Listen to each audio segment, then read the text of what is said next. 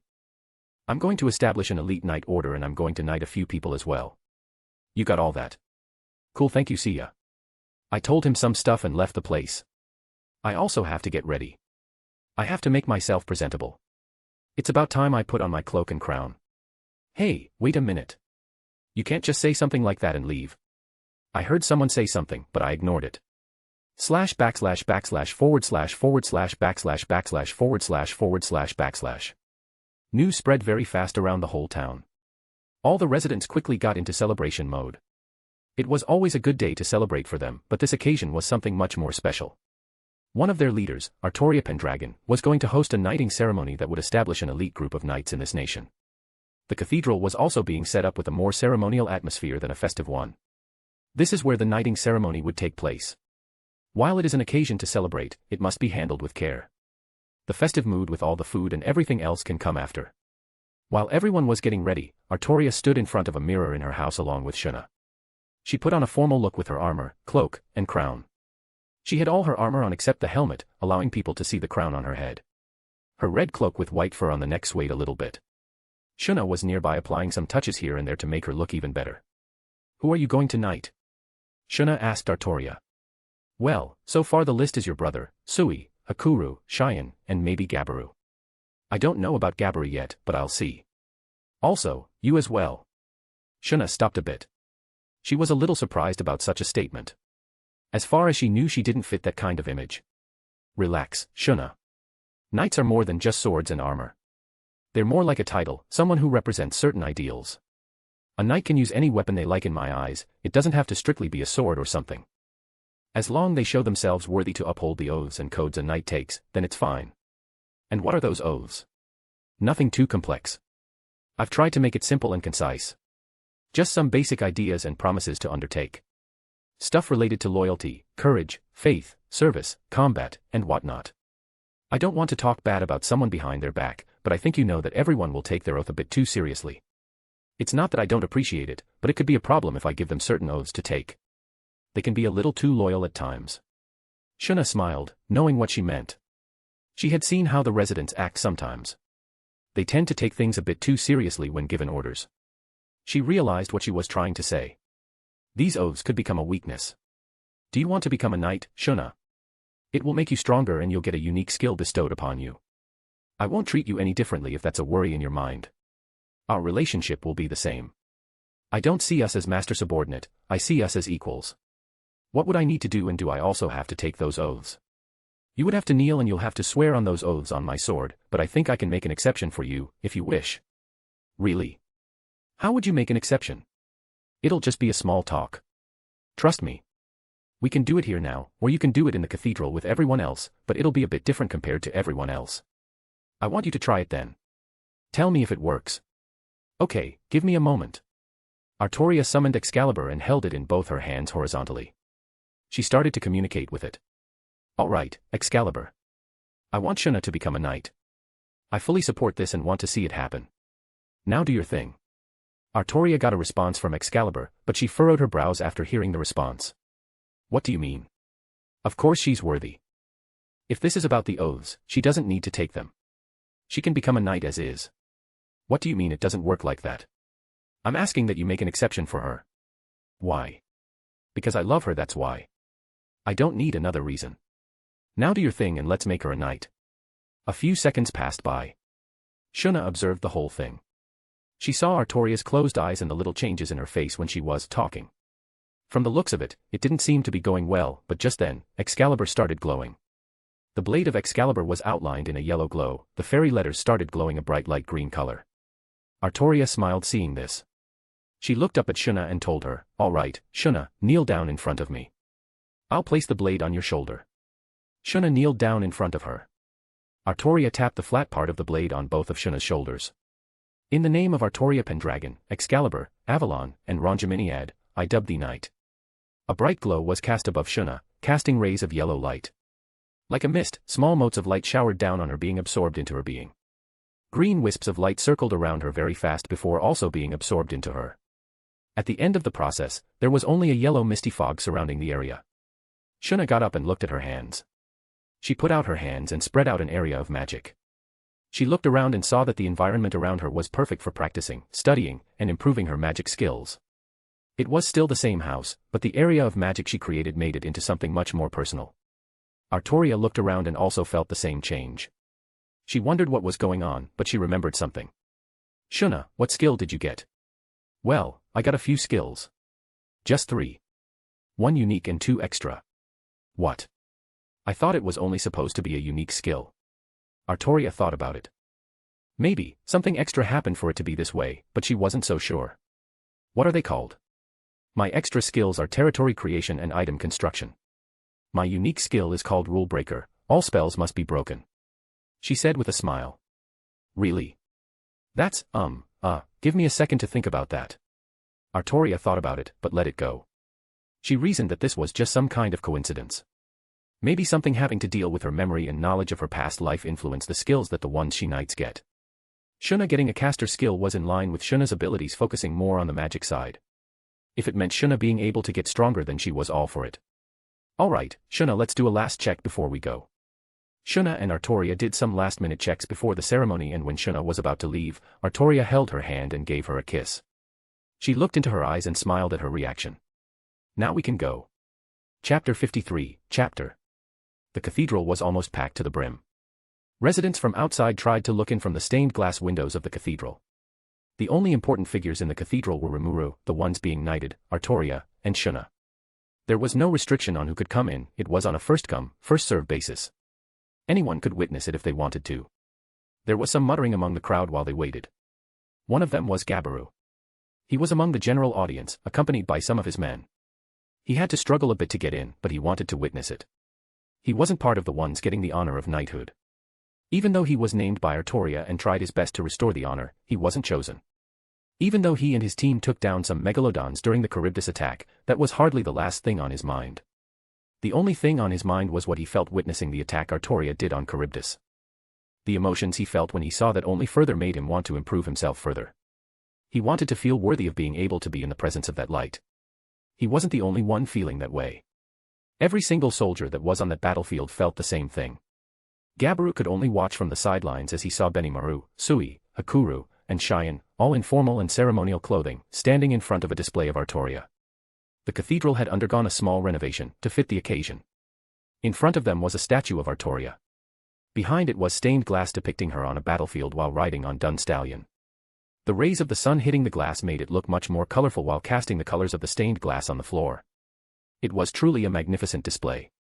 While everyone was muttering, the sound of armored footsteps sounded throughout the cathedral with an echo that instantly silenced everyone. Everyone's attention was immediately captured by the ones walking in. Arttoria Pendragon. Arttoria walked in, looking completely different.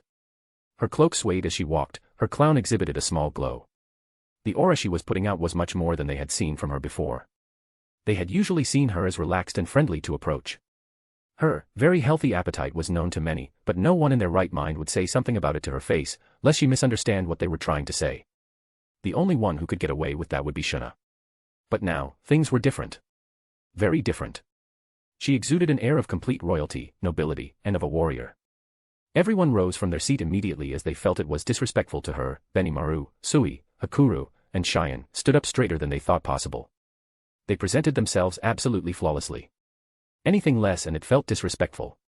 Following Arttoria was Shuna. This didn't surprise anyone, since everyone already knew their relationship, but the ones who were close to her felt something different about her. She got stronger. When did my sister grow in strength like this? I know she's been training, but this sudden increase is different. Benimaru thought to himself as he saw Shuna walk.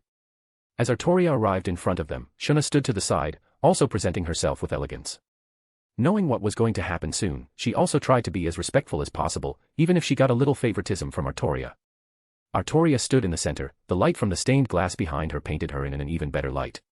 She looked around at everyone in the cathedral until her sight landed on the four in front of her. They felt like they were under pressure. This only reinforced the idea that she was taking this very seriously. Arttoria took Excalibur from its sheath and placed it in front of her, the blade pointing downwards, her hand on the pommel. All right, it's speech time. Yay, Arttoria thought to herself sarcastically. She would rather just say what she said to Shuna, but these people's expectations are a bit high after witnessing the atmosphere present. Arttoria cleared her throat and commenced her speech. Everyone, we are gathered here today to bestow the honor of knighthood to Benimaru, Sui, Hakuru, and Cheyenne. I stand before you with the power to make you stronger than you are, but you must realize that the power you gain here today will represent more than just personal strength. You will represent the values and oaths of a knight of Tempest and more personally, me. The oaths you will take today will serve as a framework and guide for how you should act. Remember that after today, you will have new responsibilities, but face them with your head held high. The people of our nation will look up to you, so remember who and what you fight for. You will find that it can get you through any situation on the battlefield. Now, come forth and kneel, so that you can undertake your oaths. Benimaru, Sui, Hakuru, and Cheyenne stepped forward in perfect unison and kneeled in front of Arttoria. Arttoria took Excalibur and went up to Benimaru first. Excalibur glowed with a yellow outline and the fairy letters lit up, just like what happened with Shuna. She put the flat part of the blade on Benimarus's shoulder. Do you swear upon my blade to be loyal to your king and nation? To show courage on the battlefield and never leave someone behind, to be faithful to the religion of this nation, to always give your service to this nation, no matter what it may be. To always seek to improve yourself and be the best version of yourself. To bring justice to those who would harm our nation and its people. I do. Benimaru without any hesitation accepted. The same process happened to him. In the name of Arttoria Pendragon, Excalibur, Avalon, and Rangaminiad, I dub thee, Knight. Benimaru stayed kneeling even as he heard the voice of the world talk to him. As a gift of being knighted by Arttoria Pendragon, you have received the unique skill, Tsubaim Geishi. Knowledge of the skill filled Benimaru's mind, but even after seeing how strong it was, he stayed calm and composed.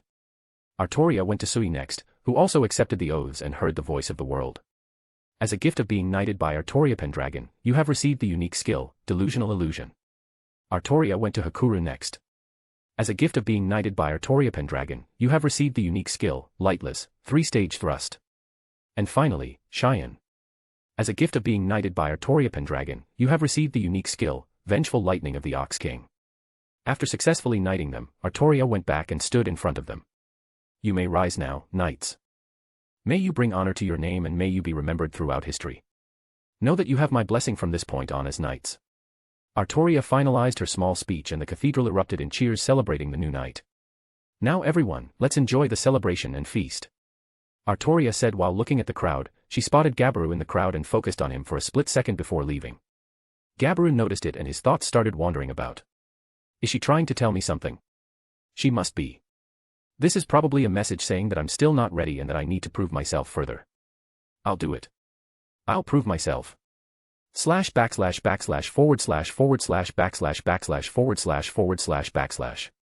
I still don't know about Gabiru. Eventually. I just have some more important things to think about. Arttoria went back to her home in a bit of a small rush. Benimaru, Sui, Hakuru, and Cheyenne weren't the only ones who heard the voice of the world. She also heard it and her mind was racing thinking about the skills they got. She went to the kitchen and quickly poured herself some sweet tea before chugging it. What the hell is going on?